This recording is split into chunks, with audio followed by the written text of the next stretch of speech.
नमस्कार प्यारे बच्चों, कैसे हैं आप सब। आशा करती हूँ कि सब अच्छे होंगे। बेटा आज 15 मई 2020 दिन शुक्रवार है। आज हमने हिंदी में व्याकरण का कार्य करना है। उपविषय हमारा है उपसर्ग। ठीक है, आपने इसको ध्यान से सुनना है।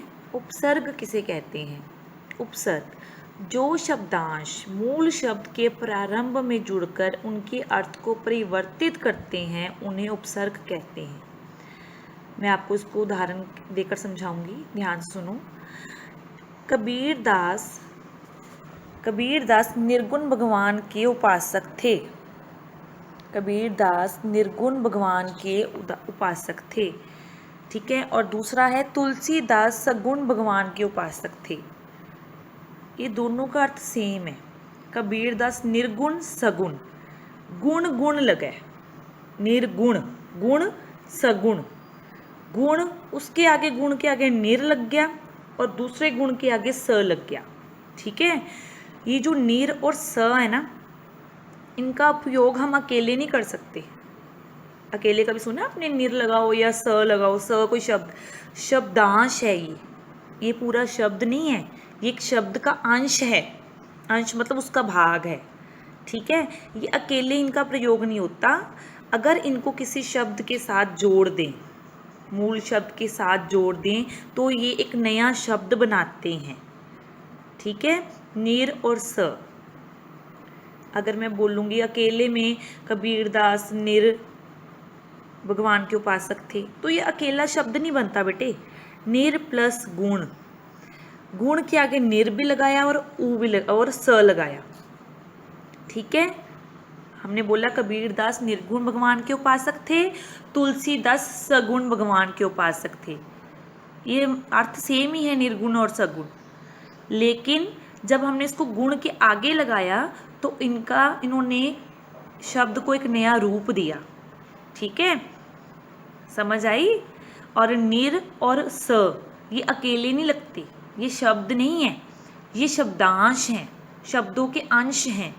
तो हमारा ये परिभाषा आपको जो स्क्रीन पे दिखाई दे रही है, इसको ध्यान से सुनो।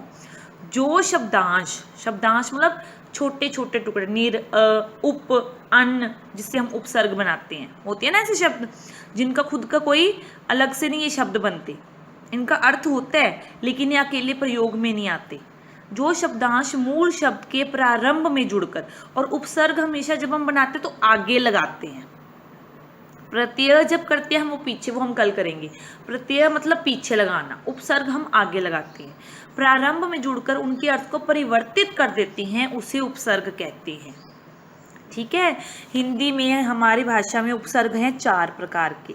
हिंदी के उपसर्ग, उर्दू के उपसर्ग, संस्कृत के उपसर्ग। वैसे तो उसको 3 रूप दिए जाते हैं।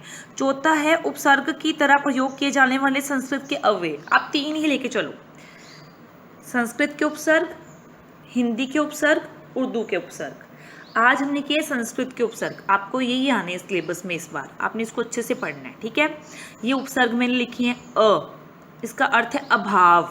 हमने इससे एक नया शब्द बनाया अ लगाकर। अज्ञान, अनल, असत्य, दो भी बना सकते हो। ठीक है, अनंत, अनुपस्थित, अनादर, अति, अति का मतलब अधिक, अतिरिक्त, अत्याचार, अत्यधिक, अधिश्रेष्ठ, अधिकार, अधिकरण। ये आपने अपनी प्रैक्टिस की नोटबुक पे लिखने हैं। ठीक है, अच्छी अच्छी हैंडराइटिंग में और समझ के। उपसर्ग क्या होते हैं? अब ये जो उपसर्ग हैं अन, अति, अभि, अनु, अप, अव, आ, इनका अर्थ है, ये छोटे हैं इसका मतलब ये नहीं इनका अर्थ नहीं है, इनका अर्थ है, लेकिन ये अकेले प्रयोग में नहीं आते। ये किसी मूल शब्द से पहले लगते हैं। जो ये शब्द है ना ज्ञान, ये मूल शब्द है, पूरा ज्ञान, ज्ञान का अर्थ है, मूल शब्द है, इसके आगे इसका प्रयोग होगा। ठीक है, इन शब्दों का मूल शब्द से पहले प्रयोग होता है। ये अकेले प्रयोग में नहीं आ सकते, लेकिन इनका खुद का अपना भी एक अर्थ है। ये बात आपने ध्यान में रखनी है। ये नहीं सोचना कि ये छोटे हैं तो इनका अर्थ ही नहीं है, अब तो कोई मतलब ही नहीं होता। अब मतलब होता है बुरा। ठीक है, तो अगर हमने इसको लगा दिया गुण के आगे तो बन गया अवगुण, बुरे गुणों वाला।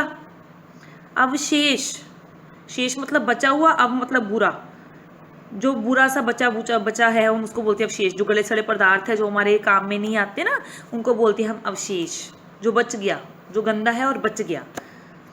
क्लियर? आशा है कि आपको मेरी बात समझ में आई होगी। उपसर्ग किसे कहते हैं? ठीक है, तो आपने इसको अपनी प्रैक्टिस की नोटबुक। हाँ जी बेटा, उसके बाद मैं आपको ये वर्कशीट दे रही हूँ। ये आपने अपनी प्रैक्टिस की नोटबुक पे खुद सॉल्व करके मुझे सेंड करनी है अच्छी हैंड राइटिंग में। जिस बच्चे को कोई डाउट है, कुछ समझ में नहीं आ रहा, वो मुझसे पूछ सकते हैं। ठीक है, अपना वर्क सेंड करना है, और जब अपना वर्क सेंड करते हो साथ में अपना नेम जरूर लिख के भेजा करो बेटी। ठीक है, अच्छी हैंड राइटिंग में आपने आज उपसर्ग करनी है। धन्यवाद।